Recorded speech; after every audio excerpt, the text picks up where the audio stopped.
Have you ever had one of those months where you swear you're doing everything right, but somehow you still feel broke? You're not wasting money, you're paying your bills, you even skip the takeout sometimes, and yet every time you check your bank account, it feels like the numbers are mocking you. Like, seriously?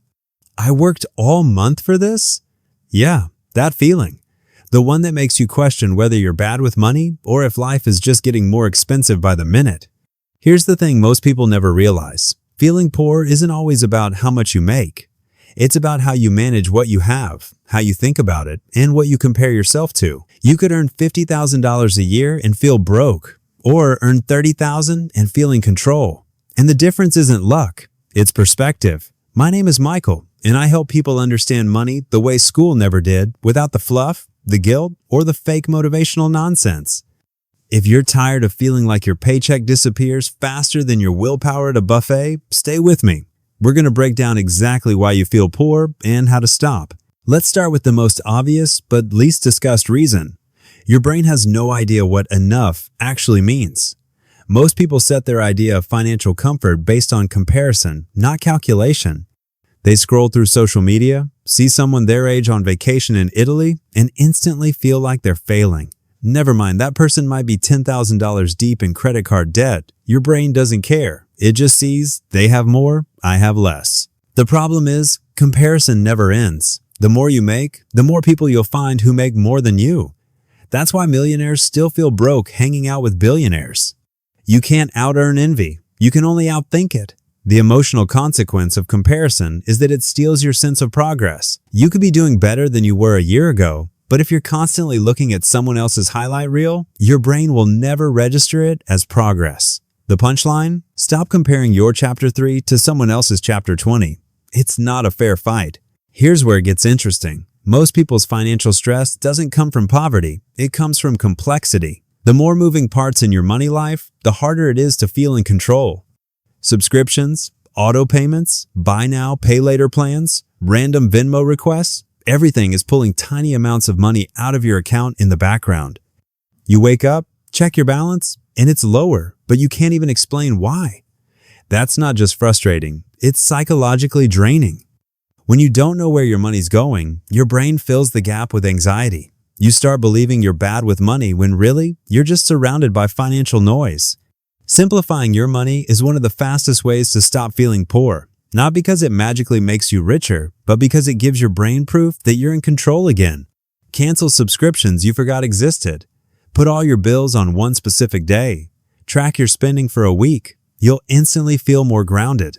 Now, let's talk about a brutal truth nobody likes to hear. Most people feel poor because they spend like they're trying not to feel poor. Read that again. When people feel broke, they often spend to escape that feeling. That's why payday feels amazing, not because of the money, but because it gives you permission to buy something that makes you feel like you're winning at life again. The new shoes, the takeout, the little Amazon orders. It's not about the item, it's about the momentary relief. But then the relief fades, the balance drops, and the stress comes back worse. It's a cycle of emotional spending disguised as treating yourself. Look, I get it, life's hard, and sometimes you need small rewards to stay sane. But if every you deserve it purchase pushes you further from financial stability, what you actually deserve is peace, not packages. This is where lifestyle creep sneaks in like a thief with perfect timing. You get a raise, your income goes up, and for about a month, you feel good. Then your spending quietly rises to match it. Suddenly, the same paycheck that used to make you feel comfortable now barely covers your new normal. This is how people making $70,000 feel just as broke as when they were making $40,000. The emotional consequence? You start believing that the only solution is to make more. But more isn't the fix. Because if your habits scale with your income, you'll always be chasing the next raise, the next promotion, the next miracle that never fixes the underlying issue. The punchline? It's not your income that needs to grow first. It's your discipline. Here's something nobody talks about.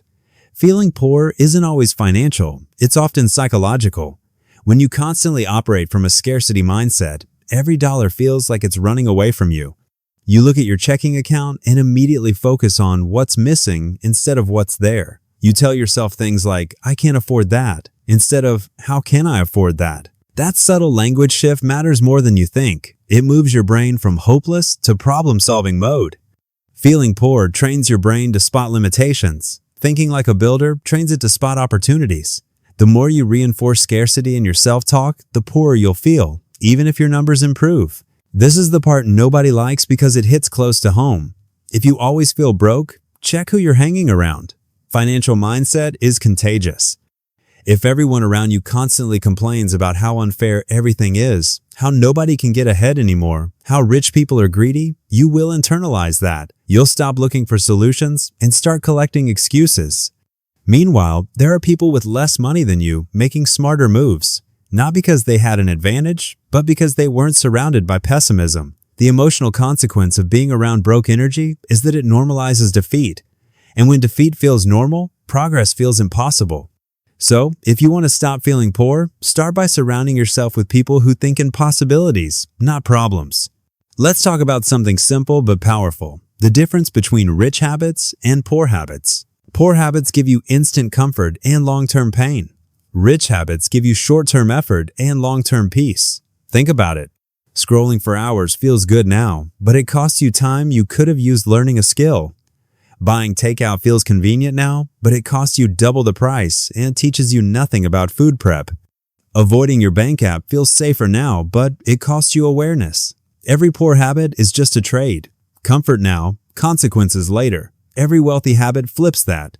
Discomfort now, control later. You don't have to overhaul your life overnight. Just start replacing one poor habit at a time. Cook at home twice a week. Review your bank account every Friday.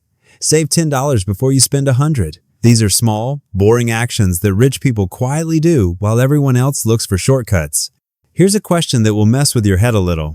Do you actually feel poor, or do you just feel behind? Because they're not the same. Feeling poor implies lack of resources. Feeling behind implies lack of progress relative to others. And that second one is usually self-inflicted. Society has this unspoken timeline: buy a house by 30, have kids by 35, retire by 65, and anyone who doesn't fit that template feels like they failed. But most of those milestones were built for an economy that no longer exists. Houses used to cost 3 times your income, not 8. College used to be affordable. Pensions used to be real. So, if you're measuring your success by outdated standards, of course you'll feel poor. The emotional consequence? You start hustling towards someone else's definition of success while ignoring your own. The punchline: you're not behind, you're just running a different race. Now let's tackle the elephant in the room: debt. Nothing makes you feel poorer faster than seeing a balance you owe staring back at you every month. Debt creates this illusion of helplessness, like no matter how much progress you make, you're just treading water. But here's the part that's often overlooked: most debt isn't a math problem. It's a behavioral one. People don't get into debt because they can't do arithmetic. They get into debt because they're trying to buy feelings, security, confidence, belonging. You can't fix that by paying it off alone. You fix it by changing what drives the spending in the first place. So before you attack your debt, figure out what emotion caused it. Were you trying to keep up? Reward yourself? Avoid reality? Once you understand that, paying it off becomes easier because you're not fighting the symptom, you're fixing the cause. Here's where it gets counterintuitive. If you want to stop feeling poor, start acting like a manager, not a victim. Poor people spend emotionally. Rich people spend intentionally.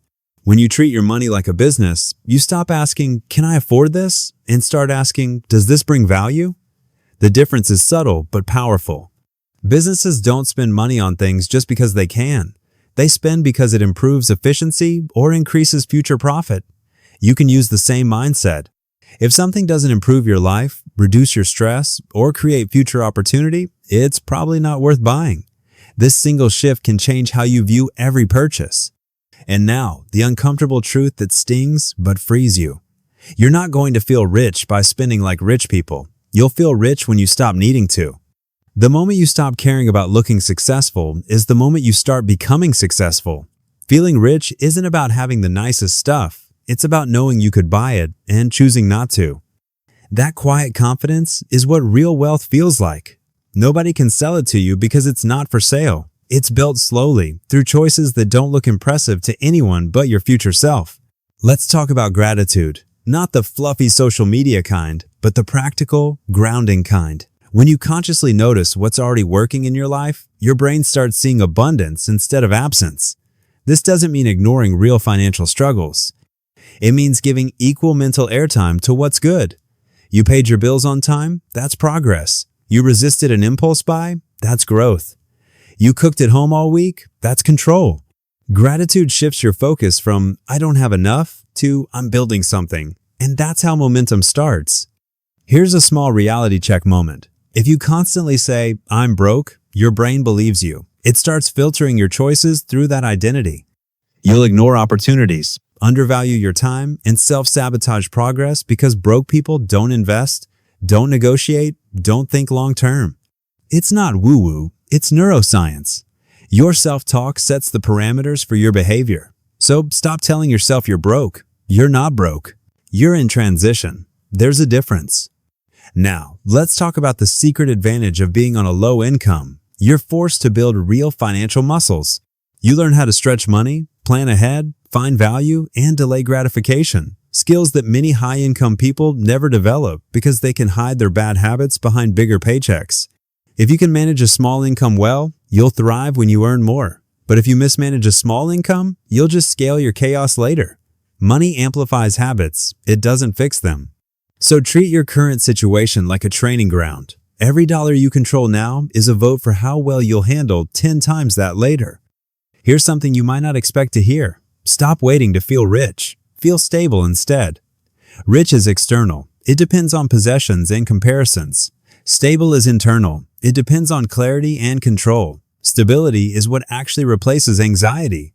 If you wake up knowing exactly how much your bills are, when they're due, and what's left afterward, you'll feel wealthier than someone making double who has no idea where their money goes. Peace doesn't come from income. It comes from predictability. Let's tie this together with one final truth. Financial confidence is built, not earned. You don't suddenly wake up feeling secure after hitting a certain number. You build that feeling through habits, boundaries, and repetition. Checking your bank account regularly instead of avoiding it. Paying bills early instead of waiting until the last minute. Saving automatically instead of hoping to have leftovers. Every time you follow through on these, your brain registers evidence that you're safe. That's how you rewire financial anxiety, not by getting rich, but by proving to yourself that you can handle whatever happens. So, here's the shift. Feeling poor isn't about the size of your paycheck. It's about the size of your perspective. Stop chasing more and start mastering enough. Stop buying temporary comfort and start building permanent peace. Stop trying to look rich and start acting in control. You'll notice something strange happen. The moment you stop needing to prove you're doing okay is the moment you finally feel okay. You don't need a six-figure income to feel secure. You need habits that make you trust yourself. Simplify your finances. Cut noise. Stop comparing. Build small wins. And remember, you don't need to look rich. You need to stop being stressed.